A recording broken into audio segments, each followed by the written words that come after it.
कांदा थोडा orange orange कलरचा झाला आहे. त्यानंतर टमाटे कापली.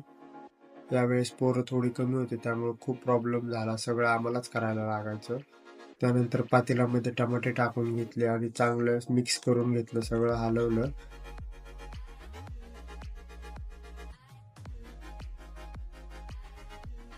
त्यानंतर चवीप्रमाणे मीठ टाकून घेतलं पातेल्यामध्ये. त्यानंतर कस्तुरी मेथी टाकून घेतली पातेल्यामध्ये. त्यानंतर कांदा लसूणची जी पेस्ट केली होती आपण तेही टाकून घेतली आणि चांगलं हलवलं. त्यानंतर कोथिंबीरही टाकून घेतली आणि सगळं मिक्स करून घेतलं व्यवस्थित. आणि जे चिकन मॅरिनेट केलं होतं ते चिकन मी टाकून घेतलं पातेल्यामध्ये आणि चांगलं मिक्स केलं. तर तुम्हाला वरूनच कळत असेल चिकन किती टेस्टी झालं आहे. त्यानंतर थोडी कोथिंबीर टाकली त्याच्यावरून.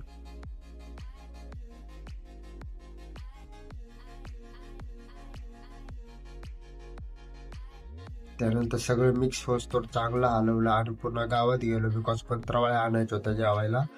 तर तुम्ही हे बघू शकता, ही बाप्पा सारखा टेरेसवर येत होता चिकन झालं का नाही बघायला. मी याच्या आधीच पोरांनी तांदूळ पातेल्यामध्ये टाकून घेतले. त्यानंतर 1 तासभर बिर्याणीला दम दिला आणि खायला बसलो. तर तुम्ही बघू शकता बिर्याणी किती टेस्टी झाली आहे.